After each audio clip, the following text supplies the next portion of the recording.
Santo Antônio nasceu em Lisboa, Portugal. Ele dera o nome de Fernando. Seus pais, Martinho de Bulhões e Maria Teresa de Bulhões, eram uma família ilustre da região. Aos 15 anos, ingressou na ordem religiosa de Santo Agostinho. A vida no mosteiro dificilmente era pacífica para o jovem Fernando de Bulhões, e era difícil ter concentração para oração e estudo, pois os seus velhos amigos vinham visitá-lo com muita frequência. Passados 2 anos, ele pediu para ser enviado para Coimbra, outra cidade de Portugal. Lá, ele começou uma jornada de 9 anos de intenso estudo, aprendendo a teologia agostiniana, que futuramente combinaria com a visão dos franciscanos. Fernando provavelmente também foi ordenado sacerdote nessa mesma época. A vida do jovem sacerdote sofreu uma reviravolta crucial quando os corpos dos primeiros 5 mártires franciscanos regressaram de Marrocos. Os franciscanos pregavam Cristo numa mesquita, em Sevilha. Correram risco de serem martirizados desde o início, mas o sultão permitiu-lhes passar para Marrocos, onde, depois de continuarem a pregar sobre Cristo, apesar das repetidas advertências e avisos, foram torturados e decapitados, sofrendo assim o martírio. Na presença de uma grande multidão, incluindo a rainha, os seus restos mortais foram transportados em solene procissão até o próprio mosteiro onde Fernando vivia. Este acontecimento, embora visto por muitos como trágico e triste, foi considerado glorioso e se tornou uma inspiração para o jovem Fernando, tanto que isso o levou a tomar uma decisão que mudaria sua vida e a vida de muitos os que viriam. Ele decidiu que também se tornaria franciscano. Desde o início, ele compartilhou seus sentimentos com os irmãos franciscanos, dizendo: "Eu ficaria feliz em vestir o hábito da ordem, se vocês prometessem me enviar o mais rápido possível para a terra dos sarracenos, para que eu possa ganhar a coroa dos santos mártires." Por isso, pediu permissão para deixar a ordem de Santo Agostinho. Depois de algumas contestações do prior dos agostinianos, por fim, aceitaram o pedido de Fernando.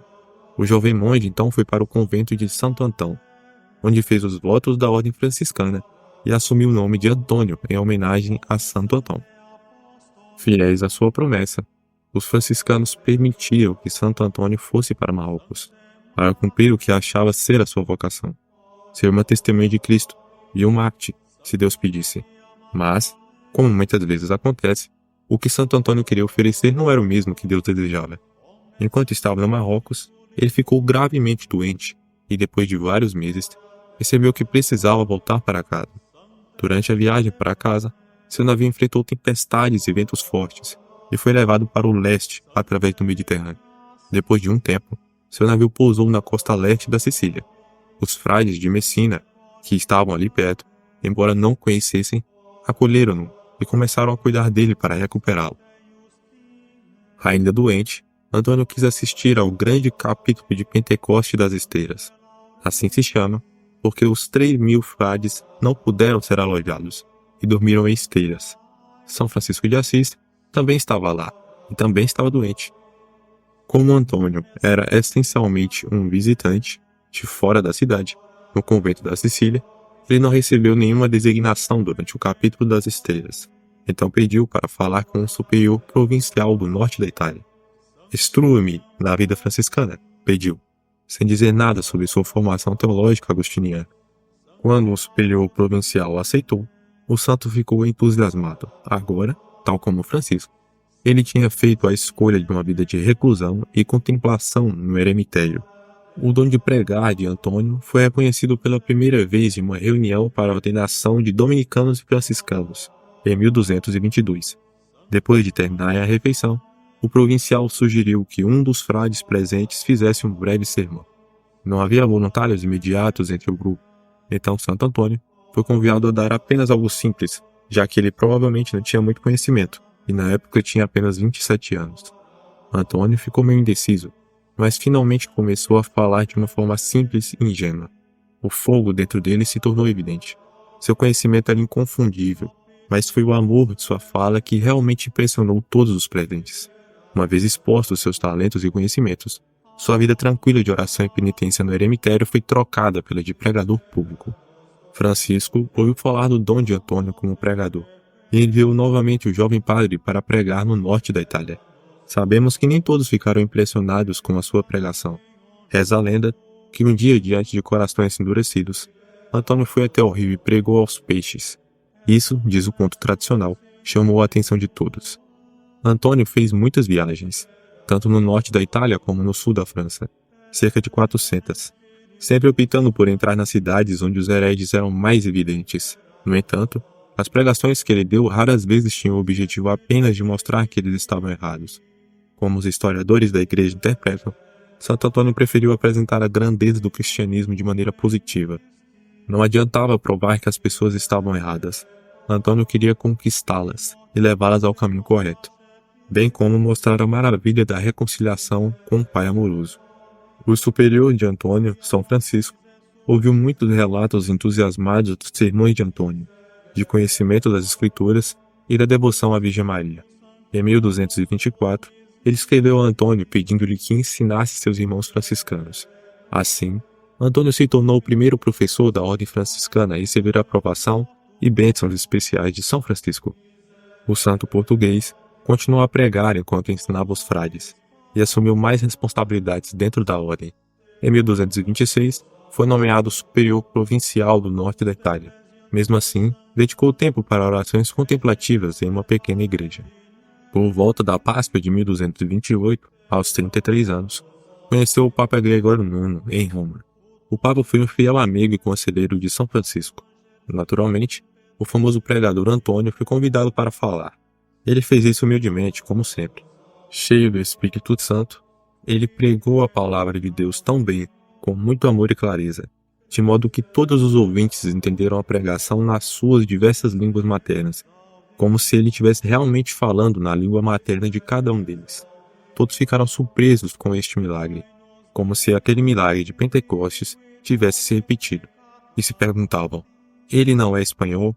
O próprio Papa disse que, verdadeiramente, este é a Arca do Testamento e o escrínio da Sagrada Escritura. De volta a Pádua, em 1231, Antônio pregou seus últimos e mais famosos sermões da Quaresma. As multidões eram enormes, às vezes 30.000 pessoas, que as igrejas não conseguiam manter. Então, ele foi para as praças ou para os campos abertos, para que todos pudessem ouvir. As pessoas esperavam a noite inteira para ouvi-lo. Era necessário um guarda-costas para protegê-lo das pessoas com tesouras que queriam cortar um pedaço de seu hábito como relíquia. Depois da missa de manhã e do sermão, Antônio ouvia confissões. Isto às vezes durava o dia todo, assim como seu jejum e oração constante. Todos esses acontecimentos o deixaram exausto.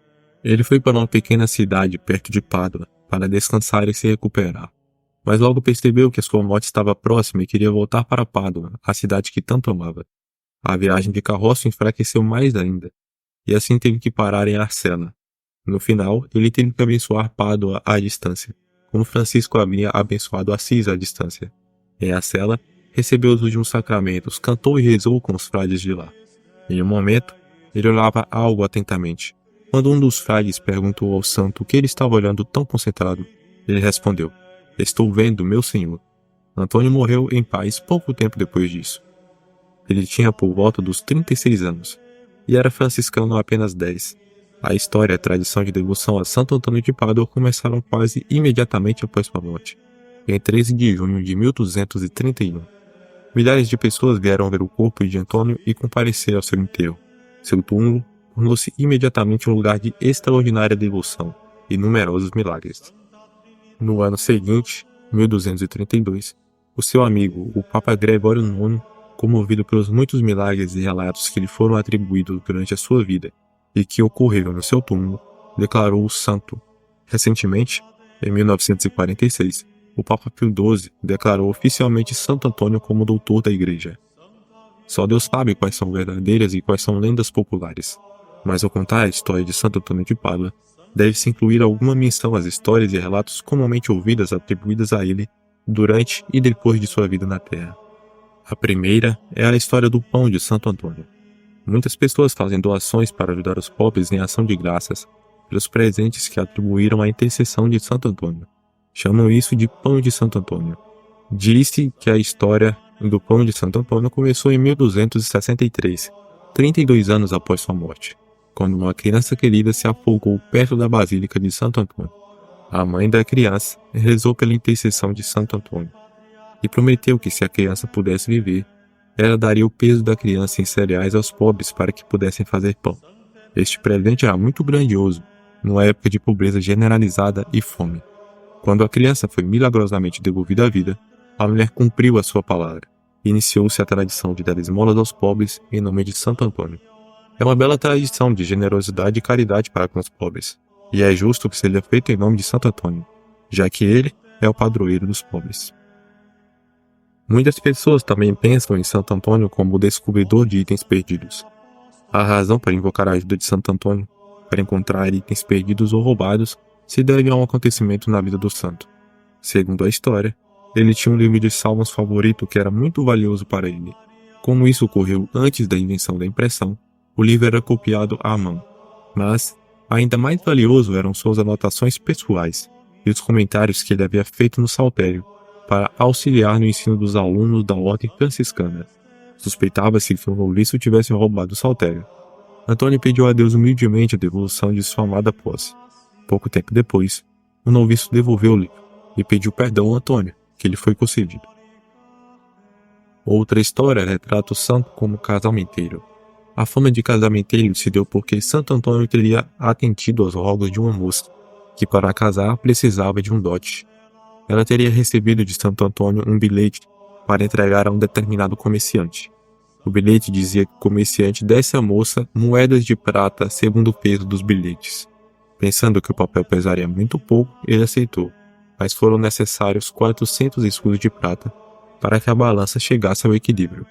Foi aí que o comerciante lembrou de uma promessa que havia feito a Santo Antônio, e não havia cumprido, dar 400 escudos de prata. A jovem recebeu a quantia que precisava, e assim pôde casar-se. Novenas a Santo Antônio são celebradas em muitas igrejas e santuários ao redor do mundo. Muitos começam às terças-feiras, pois terça-feira foi o dia em que Santo Antônio foi enterrado e os milagres em seu túmulo começaram. O início das novenas ao santo está ligado à história de um casal sem filhos. Depois de muitos e muitos anos sem ter um filho, a esposa levou seus problemas para Santo Antônio. Disse que ele lhe apareceu em um sonho, dizendo: durante 9 terças-feiras, uma após a outra, faça visitas à capela franciscana e aproxime-se dos santos sacramentos da penitência e do altar. Depois reze, e o que você pedir, você obterá. O casal, logo depois disso, teve um filho. Qualquer que seja o fato que esteja ou não por trás da lenda, em 1898 o Papa Leão XIII encorajou a devoção ao conceder uma indulgência plenária àqueles que dedicavam tempo à oração devota em homenagem ao santo, com a intenção de fazê-lo nas terças-feiras consecutivas. As imagens que representam Santo Antônio o retratam com lírios e o menino Jesus. Em muitos lugares os lírios são abençoados e distribuídos na festa de Santo Antônio. O lírio significa a pureza de Santo Antônio, e assim nos lembra da nossa própria necessidade de orar pela graça da pureza em tempos de tentação. O motivo de, em suas imagens, ele segurar o menino Jesus é a história que conta que Santo Antônio viajou para uma cidade e se alojou na casa de um nobre. Certa noite, enquanto orava, Jesus apareceu em forma de criança. A sala se encheu de esplendor e luz, enquanto Santo Antônio segurava o menino gracioso nos braços. Conforme conta a história, o nobre, ao perceber uma luz, foi investigar e viu um menino belo e luminoso nos braços de Antônio. O nobre, maravilhado com a beleza daquele menino, ficou espantado, sem saber explicar de onde apareceu aquela criança tão bela e graciosa. O menino, que era nosso Senhor Jesus Cristo, revelou ao santo que o nobre o estava espiando pela porta. Por causa disso, Santo Antônio, após terminar sua oração, chamou o senhor da casa e humildemente lhe pediu que, enquanto ele vivesse, a ninguém revelasse o que tinha visto. Foi só depois da morte do santo que o Senhor, em lágrimas, contou o milagre que os seus olhos puderam contemplar. Antônio foi um frade simples e humilde, que pregou a boa nova com amor e coragem destemida. Tornou-se um dos grandes pregadores e teólogos de sua época. Foi um homem de grande penitência e zelo apostólico, mas ele era principalmente um santo do povo. A sua eficácia em chamar as pessoas de volta à fé através de sua pregação foi tão importante como a sua pacificação e os apelos à justiça. Até hoje, Santo Antônio de Pádua é um dos santos mais admirados da Igreja Católica. Uma das razões para isso é provavelmente que a sua vida foi o que a de todo cristão deveria ser: uma coragem constante para enfrentar os altos e baixos da vida, seguir o caminho de obediência a Deus, amar e perdoar os irmãos, ajudar as pessoas e levá-las a Cristo pelas palavras e ações, e ter a certeza da fé e confiança em Deus.